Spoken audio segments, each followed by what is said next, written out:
In this presentation, we'll discuss dynamic vibration absorbers.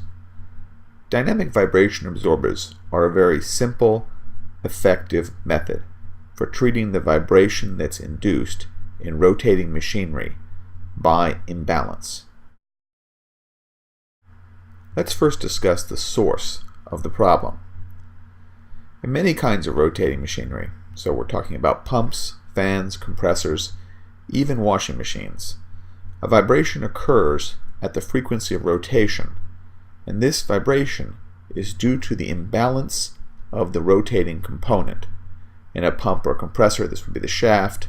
In a washing machine, this would be the drum, which has the laundry in it. Now, what do we mean by imbalance? Quite simply, this means that the component is not spinning about its center of mass. Let's take a look at the following diagram, and this will help to explain it.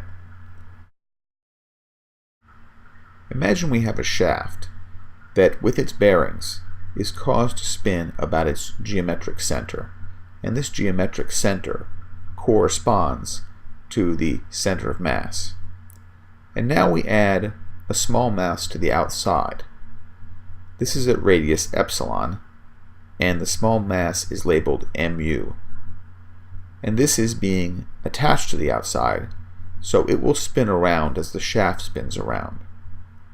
Let's consider the free body diagram of the small additional mass and of the original shaft, and look at the forces that are generated by the rotation. First, we'll look at the free body diagram of the small additional mass.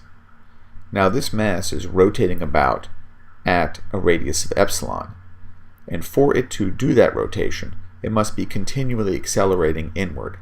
The acceleration inward is epsilon omega squared, where omega is the rate of angular rotation.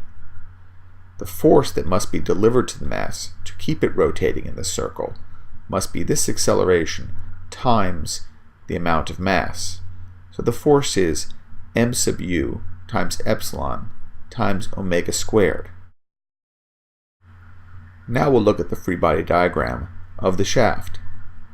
And of course, if this force is being exerted to the small additional mass, it must be exerted by the shaft itself. So we know the shaft has a reaction force, which is mu epsilon omega squared. And for the shaft to continue to spin about its center, there must be a reaction force from the shaft's bearings, which keeps the shaft in place. This reaction force, labeled Fr, is also equal to m sub u epsilon omega squared. This reaction force then acts upon the foundation that the rotating machinery is attached to. It is transmitted to the floor, and in response, the floor vibrates. So this is fundamentally the problem that we're trying to treat: unbalanced rotating machinery causing vibration of their surroundings. I want you to note that the reaction force is a rotating force. It moves around as the unbalanced mass moves around. Once per revolution, it points up, and once per revolution, it points down. This force rotates at the same rate the shaft rotates, that is, an angular rate of omega. If we break this rotating force into components, we'll find a horizontal component that has the form Fr sine omega t, where Fr is the magnitude of the reaction force, m sub u omega squared times epsilon. The vertical force will be Fr cosine omega t. These two force components will be 90 degrees out of phase. We'll examine the effect here of just one of the components. We'll narrow in on the vertical component. The key aspect to this problem is that the vertical component force will be oscillating at a frequency omega, which is the angular rotation speed of the shaft. So here's a simple model of our rotating machine. we'll model the vertical vibration by a 1 degree of freedom system, the system consisting of a mass, a spring, and the damper. The mass corresponds to the mass of the entire rotating machine. The stiffness and the damper correspond to the stiffness and damping of that rotating machine's housing and its connection to the floor. Acting upon the mass is the imbalance force, Fr cosine omega t. The key aspect to this model is that the vibration of the mass transmits a force to the foundation. That force is transmitted through the stiffness and damping of the support of the rotating machine. So what is a dynamic vibration absorber?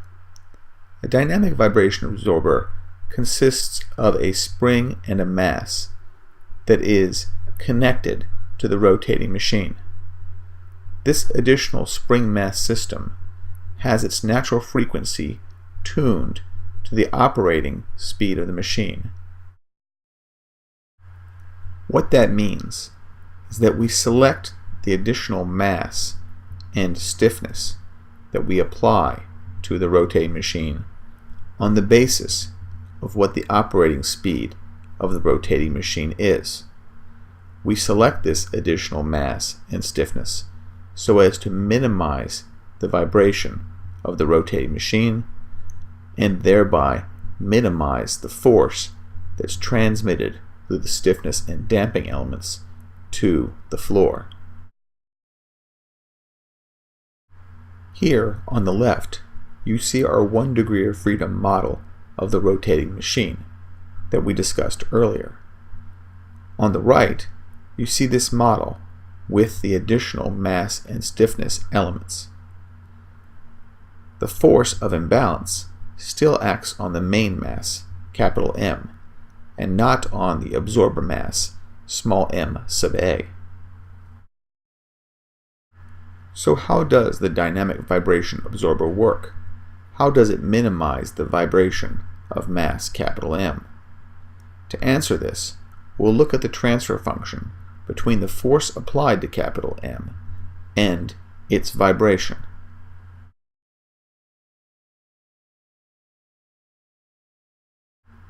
Now you may recall that we've actually modeled this type of system before. We found the transfer functions from the free body diagrams. So let's remember what we learned previously. The transfer function between the motion of the main mass, x of s, and the motion of the absorber, x sub a, is given as k sub a divided by m sub a s squared plus k sub a. Then, from our free body diagram for the main mass, we are able to find the following relationship: that the motion of the main mass, x of s, was equal to the transfer function 1 over capital M s squared plus cs plus k sub a times the quantity f of s, that is, the applied force, plus k sub a times x sub a. So we had these two equations arrived at from our two free body diagrams. The next step we would have is we would substitute equation number 1 into equation number 2, and we could simplify then to find the transfer function between the applied force, that is the force from the imbalance, F, and the motion of the rotating machine, capital M, which we call x. This yields the rather complex relationship between the applied force, F of s, and the motion of mass, capital M, x of s. And you'll notice that this transfer function consists of a second-order numerator divided by a fourth-order denominator.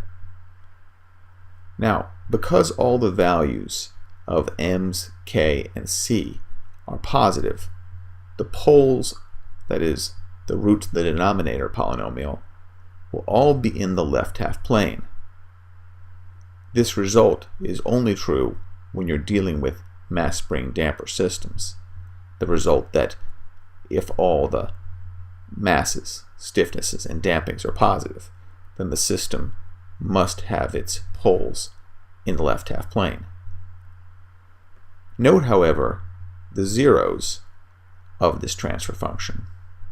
They will be at plus and minus j omega naught, where omega naught is the square root of Ka over Ma. You'll note that these zeros are on the imaginary axis. So here's a schematic of the poles and zeros in the complex plane. The exact locations of the poles is very much dependent upon the values of masses, stiffnesses, and dampings of our particular system. All we can really say is that they'll be in the left half plane. The zeros, on the other hand, will always be on the imaginary axis. We show them here at plus and minus j omega naught. And remember that omega naught is chosen by the value of Ka and Ma, the stiffness and mass of the absorber. You'll see that the fact that the zeros are on the imaginary axis is a very important property of the dynamic vibration absorber. So we now have the transfer function between the applied force acting upon mass capital M to the vibration of mass capital M, that is the mass of the rotating machine.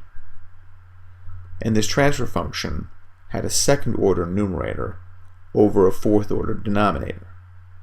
The second order numerator had zeros at plus and minus j omega naught.